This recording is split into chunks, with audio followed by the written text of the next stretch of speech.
కార్తీక పురాణం 6వ రోజు పారాయణ. మహారాజా, కార్తీక మాసంలో శ్రీహరిని ఎవరైతే అవిసె పూలతో పూజిస్తారో వారికి చాంద్రాయణ వ్రతం చేసిన ఫలితం దక్కుతుంది. గడ్డితో గాని కుసలతో గాని పూజించేవాళ్ళు పాప విముక్తులై వైకుంఠాన్ని పొందుతారు. చిత్రవర్ణ వస్త్రాన్ని శ్రీహరికి సమర్పించిన వాళ్ళు మోక్షాన్ని పొందుతారు. కార్తీక మాసంలో స్నానం చేసి అనంతరం విష్ణు ఆలయంలో దీపమాలికలను ఉంచిన వాళ్ళు, వైకుంఠ పురాణాన్ని ప్రవచించిన వారు, విన్నవారు కూడా విగత పాపులై పరమపదాన్ని చేరుతారు. విన్నంత మాత్రాన్నే సర్వ పాపాలని పోగొట్టేది, ఆయురారోగ్యాల్ని వృద్ధి చేసేది అయిన ఒక కథను ఇందుకు ఉదాహరణగా నీకు వినిపిస్తాను అని వశిష్ఠుడు మందరుడు అనే బ్రాహ్మణుని కథ చెప్పడం మొదలుపెట్టాడు. పూర్వం కళింగ దేశం అంటే నేటి ఒరిస్సా రాష్ట్రంలో మందరుడు అనే ఒక బ్రాహ్మణుడు ఉండేవాడు. అతను సంధ్యావందనం, స్నానం అలాంటి పనులన్నిటినీ వదిలిపెట్టి వేరే వారి వద్ద కూలి పని చేస్తూ ఉండేవాడు. అతనికి పరమ పతివ్రత సద్గుణశీలి అయిన సుశీల అనే భార్య ఉండేది. భర్త ఎంతటి దుర్మార్గుడైనా కూడా అతని యందే మనసు కలిగి ఉండి పాతివ్రత్యాన్ని అవలంబిస్తూ నిష్ఠతో ఉండేది సుశీల. కొన్ని రోజుల తర్వాత కూలితో జీవించడం కష్టము అని భావించిన మందరుడు ఒక కత్తి పట్టుకుని అడవికి వెళ్లి ఆ దారిని వచ్చే బాటసారుల్ని కొట్టి వారి దగ్గర నుండి డబ్బుని అపహరించి ఆ దొంగ సొత్తును తీసుకొచ్చి ఇరుగు పొరుగు దేశాల్లో అమ్మి ఆ సొమ్ముతో కుటుంబ పోషణ చేసేవాడు. ఒకసారి ఇలాగే దొంగతనానికై దారి కాసి ఉన్నప్పుడు బాటసారిగా వస్తున్న ఇంకొక బ్రాహ్మణుడిని పట్టుకుని అక్కడ ఉన్న చెట్టుకు వేసి కట్టేసి అతని డబ్బంతటినీ దొంగిలిస్తాడు. ఇంతలో అటుగా వచ్చిన అతి క్రూరుడైన ఒక వేటగాడు ఈ బంధించి ఉన్న బ్రాహ్మణుడిని, దోచుకున్న మందరుడిని ఇద్దరినీ కూడా చంపివేసి ఆ మొత్తం డబ్బుని తను తీసుకుని పారిపోబోతూ ఉంటాడు. అక్కడికి దగ్గరలో ఉన్న గుహలో ఉన్న ఒక పులి ఈ ముగ్గురి నరవాసన్ని పసిగట్టి వీరిపై దాడి చేస్తుంది. ఆ వేటగాడు కూడా కత్తితో పులికి ఎదురు తిరుగుతాడు. వారిద్దరికీ మధ్య జరిగిన యుద్ధంలో ఏకకాలంలో పులి, వేటగాడు ఇద్దరూ మరణిస్తారు.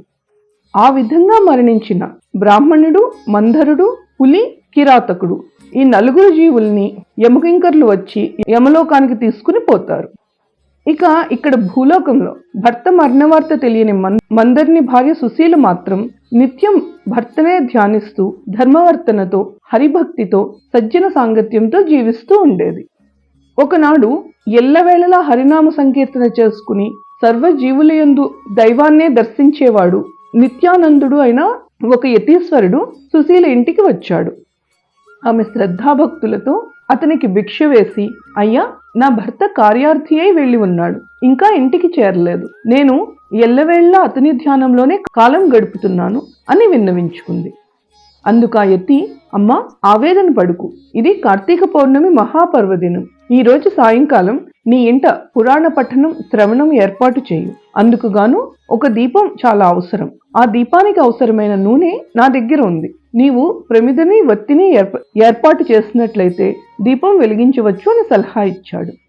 అతని మాటలకు అంగీకరించిన సుశీల తక్షణమే గోమయంతో ఇల్లంతా శుభ్రపరిచి రంగురంగుల ముగ్గులు పెట్టింది. పత్తిని శుభ్రపరిచి 2 ఒత్తులు చేసి యతీశ్వరుని వద్ద ఉన్న నూనెతో వాటిని వెలిగించి శ్రీహరికి సమర్పించింది. యతి ఆ దీప సహితంగా విష్ణువుని పూజించి మనశ్శుద్ధి కోసం పురాణ పఠనం ప్రారంభించాడు. సుశీల చుట్టుపక్కల వాళ్ళ ఇళ్లకు వెళ్లి వారందరినీ పురాణ శ్రవణానికి ఆహ్వానించి అందరి మధ్యలో తను కూడా కూర్చుని ఏకాగ్రతతో పురాణాన్ని వింది. అనంతరము ఆమెకి ఆశీస్సులు అందించి యతీశ్వరుడు తన దారిని తను వెళ్ళిపోయాడు. నిరంతరము హరినామ సంకీర్తన వలన క్రమక్రమంగా జ్ఞాని అయి తదుపరి కాలధర్మం చెందింది సుశీల. ఆమె మరణించిన వెంటనే శంఖచక్రాలు ధరించి చతుర్బాహువులతో పద్మాక్షులైన పీతాంబరధరులైన విష్ణుదూతులు అందమైన పువ్వులతోనూ విలువైన మణులతోనూ నిర్మించిన దివ్య విమానాన్ని తెచ్చి సుశీలను అందులో అధిరోహింపజేసి వైకుంఠానికి తీసుకుపోసాగారు. అలా వెళ్తున్న సుశీల మార్గమధ్యంలో నరకంలో మరొక 3 జీవులతో కలిసి బాధలు పడుతున్న తన భర్తను చూసి గుర్తించి విమానాన్ని ఆపించి అందుకు కారణం ఏమిటో తెలుసుకోవాల్సిందిగా విష్ణు పారిషదుల్ని కోరుతుంది. అందుకు వారు, అమ్మా, నీ భర్త అయిన ఆ మందరుడు వేదాచారాలను విసర్జించి దొంగయ్యి దుర్మార్గ ప్రవర్తన వలన ఇలా నరకాన్ని అనుభవిస్తున్నాడు. అతనితో పాటే ఉన్న మరొక బ్రాహ్మణుడు మిత్రద్రోహి తన మిత్రుణ్ణి చంపి అతని ధనముతో విదేశాలకు పారిపోబోతూ నీ భర్త చేతిలో బంధితుడయ్యాడు. అతను చేసిన పాపాలకు గాను అతనికి నరకమే లభించింది. మూడవ వాడు వేటగాడు, కిరాతకుడు. బంధించి ఉన్న ఆ బ్రాహ్మణుణ్ణి నీ భర్తని కూడా చంపివేసిన పాపానికి గాను అతడు నరకం చేరవలసి వచ్చింది. ఇక నాలుగవ జీవి ఒక పులి. ఆ పులి అంతకు పూర్వజన్మలో ద్రావిడ బ్రాహ్మణుడై ఉండి కూడా ద్వాదశి నాడు భక్ష్యాభక్ష్య విచక్షణారహితుడై భుజించిన కారణంగా నరకమును పొంది పులిగా పుట్టి ఆ వేటగానితో జరిగిన యుద్ధంలో అతనితో పాటే నరకానికి చేరాడు.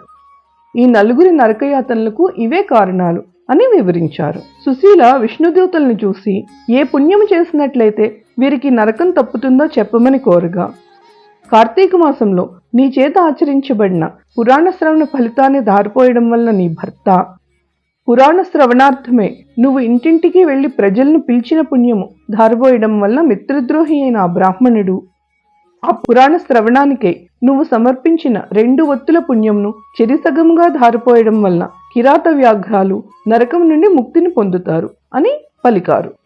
వాళ్ళలా చెప్పిన వెంటనే సుశీల అదే విధంగా తన పుణ్యాలను వారికి ధారిపోయడంతో ఆ నలుగురు నరకం నుండి విముక్తులై దివ్య విమానారూఢులై సుశీలను పరిపరి విధాలుగా ప్రశంసిస్తూ మహాజ్ఞానులు పొందే ముక్తి పదాన్ని చేరుకున్నారు. అందువలన కార్తీక మాసంలో చేసే పురాణ శ్రవణం వల్ల హరిలోకము తప్పనిసరిగా పొందుతారు అని వివరించాడు వశిష్ఠ మహర్షి. తిరిగి వశిష్ఠుడు జనకునికి ఇలా చెప్పసాగాడు. ఓ మహారాజా, కార్తీక మాసంలో వచ్చే సోమవార మహత్యం గురించి ముందు చెప్పుకున్నాం కదా. ఆ కార్తీక సోమవారం ఎంతటి ఫలాన్ని ఇస్తుందో అంతకంటే 100 రెట్లు ఎక్కువ ఫలితాన్ని కార్తీక శని త్రయోదశి, 1000 రెట్లు ఎక్కువ ఫలితాన్ని కార్తీక పౌర్ణిమ, శుద్ధపాడ్యమి 1,00,000 రెట్లు, శుద్ధ ఏకాదశి 1,00,000 రెట్లు, ఇంకా ద్వాదశి లెక్కలేనంత అనంతమైన ఫలాల్ని అదనంగా ప్రసాదిస్తాయి. మోహం చేతనైనా సరే శుక్ల ఏకాదశి నాడు ఉపవాసం ఉండి మరునాడు ద్వాదశి నాడు పారాయణ చేసిన వాళ్ళు సాయుధ్య మోక్షాన్ని పొందుతారు. ఈ కార్తీక శుద్ధ ద్వాదశి నాడు అన్నదానం చేసిన వారికి సమస్త సంపదలు అభివృద్ధి చెందుతాయి. సూర్యగ్రహణ సమయంలో గంగా తీరంలో 1,00,000 మంది బ్రాహ్మణులకు అన్న సమారాధన చేయడం వలన ఎంత పుణ్యం కలుగుతుందో అంత పుణ్యం కూడా కేవలం కార్తీక ద్వాదశి నాడు ఒక బ్రాహ్మణునికి అన్నం పెట్టడం వల్ల కలుగుతుంది. 1000 గ్రహణ పర్వాలు, 10,000 వ్యతిపాత యోగాలు, 1,00,000 అమావాస్యలు ఏకమైనా కూడా ఒక్క కార్తీక ద్వాదశిలో 16వ వంతు కూడా చేయవు. మనకు ఉన్న తిథులలో పుణ్యప్రదాలైన తిథులు ఎన్నైనా ఉండవచ్చు, కానీ వాటన్నిటికన్నా కూడా సాక్షాత్తుగా విష్ణువుకి ప్రీతికరమైన ఈ కార్తీక ద్వాదశి అత్యంత ఫలప్రదం. ఏకాదశి రాత్రి యామముండగా కార్తీక శుద్ధ ద్వాదశి నాడు క్షీరసముద్రం నుండి నిద్రలేస్తాడు శ్రీహరి. అందువల్లనే ఈ ద్వాదశికి అంటే కార్తీక శుద్ధ ద్వాదశికి హరిబోధిని ద్వాదశి అనే పేరు వచ్చింది. అలాంటి ద్వాదశి నాడు పెరుగు అన్నదానం చేయడం సర్వోత్కృష్టమైన దానంగా చెప్పబడుతూ ఉంది. ఈ ద్వాదశి నాడు పాలిచ్చే ఆవును వెండి డెక్కలు, బంగారు కొమ్ములతో అలంకరించి పూజించి దూడతో సహా గోదానం చేస్తే ఆ ఆవు శరీరంపై ఎన్ని రోమాలు ఉన్నాయో అన్ని 1000 సంవత్సరాలు స్వర్గంలో నివసిస్తారు. ఈ ద్వాదశి నాడు వస్త్రదానం చేసిన వాళ్ళు సంచితార్థాలన్నీ సమసిపోయి వైకుంఠాన్ని చేరుతారు. కార్తీక శుద్ధ ద్వాదశి నాడు సాలగ్రామాన్ని, బంగారపు తులసి వృక్షాన్ని దక్షిణతో కలిపి దానం చేసిన వాళ్ళు చతుస్సాగర పర్యంతమైన సమస్త భూమండలాన్ని దానం చేసినంత పుణ్యాన్ని పొందుతారు. ఇందుకు నిదర్శనంగా ఒక గాథ చెబుతాను విను అని ధర్మవీరుని కథ చెప్పడం మొదలుపెట్టారు వశిష్ఠ మహర్షి. పూర్వము గోదావరి తీరంలో దురాచారవంతుడు, పరమ పిసినిగొట్టు అయిన ఒక వైశ్యుడు ఉంటూ ఉండేవాడు. ఈయన పరమ లోభి అవడం వలన దాన ధర్మాలు చేయకుండా తను కూడా తినకుండా ధనమును కూడబెడుతూ ఉండేవాడు. ధనధాన్యాలకే కాదు, ఎవరికి మాట సాయమైనా చేసేవాడు కాదు. నిత్యం పరులను నిందిస్తూ పరుల సొమ్ముకే ఆశపడుతూ ఉండే ఈ పిసినిగొట్టు ధనాన్ని వడ్డీలకు తిప్పుతూ అంతకంతకు డబ్బు కూడబెడుతూ ఉండేవాడు. ఒకానొకసారి ఈ లోభి బ్రాహ్మణునికి ఇచ్చిన అప్పును రాబట్టుకోవడం కోసం అతని గ్రామానికి వెళ్లి తానిచ్చిన బాకీని వడ్డీతో సహా అప్పటికప్పుడే చెల్లించాల్సిందిగా పట్టుపట్టాడు. అందుకు ఆ బ్రాహ్మణుడు, అయ్యా, నేను నీ బాకీ ఎగవేసేవాడిని కాదు. ఎందుకంటావేమో, రుణం తీర్చకుండా పోతే వాడు మరుసటి జన్మలో రుణదాతకు సంతానం రూపంగా జన్మించి ఆ రుణాన్ని చెల్లుబెట్టుకోవాల్సి వస్తుంది. అందుచేత ఏదో విధంగా సంపాదించి ఈ నెలాఖరికల్లా నీ రుణం చెల్లు చేస్తాను, అంతవరకు ఓర్పు వహించి ఉండు అని ప్రాధేయపడ్డాడు. ఆ బ్రాహ్మణుడి మాటల్ని తప్పుగా భావించిన లుబ్ధుడు, నీ కబుర్లేవి నా వద్ద కాదు, నీ బాకీ వస్తువుల కోసం నెల రోజులు ఆగే సమయం నా దగ్గర లేదు, మర్యాదగా ఇప్పుడే నా బాకీ కట్టు, లేదంటే ఈ కత్తితో నేను నరికివేస్తాను అన్నాడు. యథార్థంగా ఆ సమయంలో తన వద్ద డబ్బు లేదని, అప్పటికప్పుడు తాను ఆ బాకీ తీర్చలేనని చెప్పాడా విప్రుడు. మరింత కోపంతో ఆ పిస్నారి బ్రాహ్మణుణ్ణి జుట్టు పట్టుకుని లాగి నేలపై పడదోసి కాలితో తన్ని, అప్పటికీ కోపం తీరక కత్తితో ఒక వేటు పెట్టాడు. సింహం పంజా విసురుకు లేడిపిల్ల చనిపోయినట్లుగా కోపంతో ఆ కోమటి కొట్టిన కత్తి దెబ్బకు బ్రాహ్మణుడి ప్రాణాలు కోల్పోయాడు.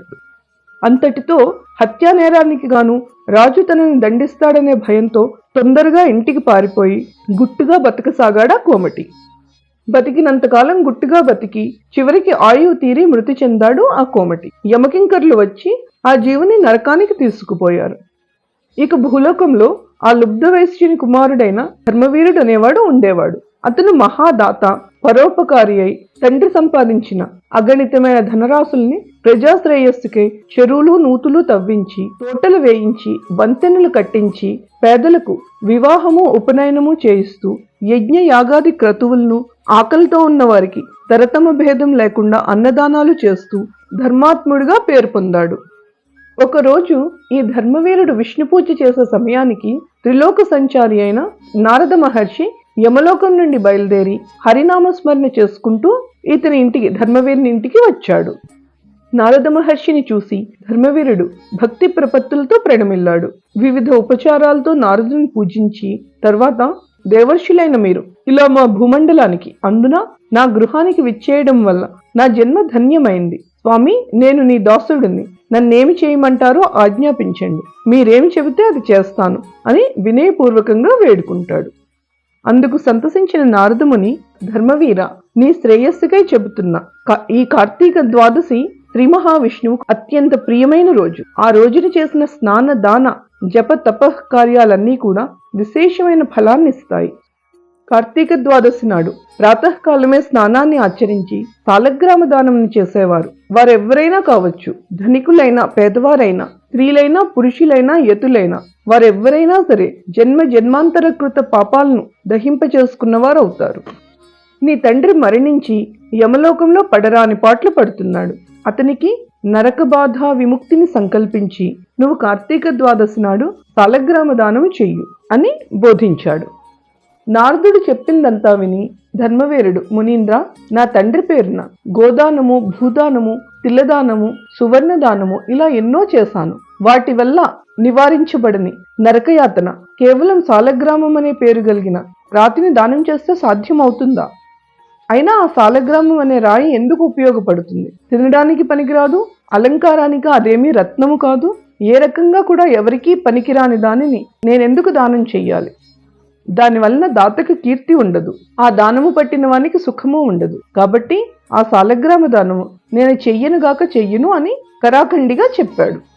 నారదుడు ఎంత అనునయించినా ధర్మవీరుడు తన మూర్ఖత్వాన్ని విడిచిపెట్టలేదు, సాలగ్రామ దానానికి అంగీకరించునూ లేదు. అంతటితో నారదుడు అంతర్హితుడైపోయాడు. మరికొంతకాలానికి ధర్మవీరుడు మరణించాడు.